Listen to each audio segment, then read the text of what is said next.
Let's jump right in. Today, we are taking an incredible journey into the human body. But honestly, throw away your standard biology textbook for a second. In this explainer, we're decoding the body's tissues through the lens of traditional Chinese medicine, or TCM. We're going to explore how the body is organized into these fascinating energetic layers and how each of those layers corresponds to a specific internal organ. It's just a completely different, highly structured way to understand your own anatomy. So let's dive into the core concept here. In TCM, your tissues aren't just, isolated building blocks. They are physical mirrors. They actively reflect the health of their corresponding internal organs. This means that changes in tissue texture or color, moisture, even sensitivity, they're all vital clues. They point directly to underlying imbalances or disharmonies inside you. It's literally like your body is constantly broadcasting its internal state right on the surface. To actually decode this language, we need a master key. Check out these specific pairings. The skin is tied to the lungs. The muscles map to the spleen. The sinews are connected to the liver. Blood vessels belong to the heart. And the bones, well, they're governed by the kidneys. These 5 functional relationships form the entire dynamic, interconnected network we'll be traveling through today. And here's our agenda for this anatomical journey. We're taking a spatial, outside-in approach today. We'll start at the surface with the skin, the outer shield, then move to muscles, the energy engines, deeper into the sinews, the flexible links. Then we'll navigate the vessels, the vital channels, and finally, we'll hit bones, the deepest layer. All right, section 1, skin, the outer shield.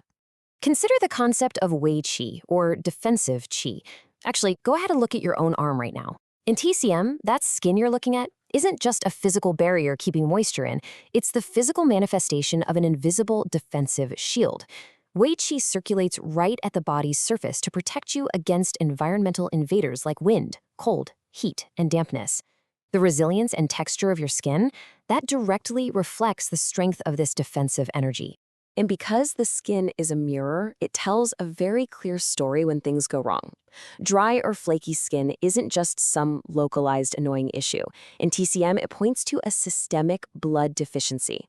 On the flip side, if you've got oily or acne-prone skin, that suggests you've got an accumulation of excess dampness or heat inside the body. This is exactly why a TCM practitioner treats things like eczema or acne by fixing the internal environment rather than just slapping on a topical cream. Moving deeper to section 2, muscles, the energy engines. This brings us to a really fascinating process. Your spleen has a massive job. It governs the transformation and transportation of the food you eat. It basically turns your meals into food essence, which is called gu qi. This gu qi is then distributed everywhere as refined energy to nourish your muscles and quite literally power your physical activities. So essentially, your spleen is turning your daily food into the exact fuel your muscles need to contract and move. If you flex a muscle right now, you're feeling the direct result of this energy flow. When you have strong spleen qi, a solid supply of vital energy gets delivered to your muscles, which gives you optimal function and physical endurance. But if you have deficient spleen qi, your muscles are starved of that energy. The result? Unexplained fatigue, physical weakness, and just a major drop in endurance. Let's keep going. Section 3, sinews, the flexible links. So which internal organ oversees all this flexibility? The liver. The liver is responsible for storing blood and regulating the smooth flow of qi throughout your entire body. It makes sure this vital nourishment actually reaches your ligaments and tendons. Healthy liver blood physically moistens those sinews, giving you the flexibility, strength, and resilience so your joints can move smoothly. It's like oil in a machine. But what happens when that nourishment stops? Well, if liver blood becomes deficient or stagnant, the sinews quite literally dry out. They get brittle and tight. Physically, this shows up as muscle stiffness, joint pain, a reduced range of motion, and even painful conditions like tendinitis. That physical tightness you feel is just a direct reflection of an internal lack of flow. Now, before we hit the final 2 layers, I want you to think about this. Why do our joints stiffen and our circulation slow down as we age?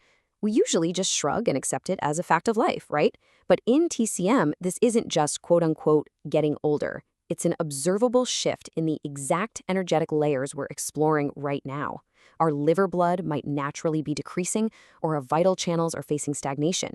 Speaking of channels, Section 4, Vessels, the vital channels. This internal highway system requires some brilliant teamwork. The heart, which TCM calls the supreme controller, governs the blood vessels and actively pumps the blood, but it definitely doesn't work alone. The lungs step in to regulate the circulation of qi within those channels. And the beautiful result of this collaboration is that nutrients and vital substances get smoothly distributed throughout your entire body without any roadblocks. However, traffic jams can and do occur, and we're not just talking about physical plaque here. TCM recognizes that abstract factors like severe emotional stress, or even just being exposed to external cold weather, can cause literal constriction and stagnation in these vessels. And this stagnation leads straight to pain, numbness, and circulatory disorders like varicose veins. Finally, we reach Section 5, Bones, the deepest layer. The magic word for this layer is Jing. Stored deep within the cavities of your bones, right inside the marrow itself, is this vital essence. The kidneys are considered the absolute root of life in TCM because they produce and regulate this Jing. This essence is what physically nourishes your bones, supporting their growth, development, and density, all while the marrow is busy producing your red and white blood cells. Because your bones are the physical mirror for your kidneys, an internal deficiency there is going to show up structurally. If your kidney Jing becomes deficient over time, the bones lose that deep nourishment. This manifests as weak bones, conditions like osteoporosis, or bone fractures that just take an abnormally long time to heal. But the really incredible thing about TCM is how proactive it is. Instead of just treating a broken bone mechanically, practitioners go after the root cause. By tonifying the kidneys with specific herbal formulas, using things like eucommia bark or Drinaria rhizome, and pairing that with targeted acupuncture, you can actually nourish the marrow and promote deep bone regeneration from the inside out. So, how does this all build into one holistic picture? Well, as this quote points out, the state of your tissues reflects the state of your organs, forming a dynamic, interconnected network. We've traveled from the outer shield of the skin, protecting your lungs, down through the muscle engines powered by your spleen, into the flexible sinews moistened by your liver, through the vessel highways managed by your heart, all the way down to the deep bone structure rooted in your kidneys. I want to leave you with a thought that I really hope reframes how you interact with your physical form.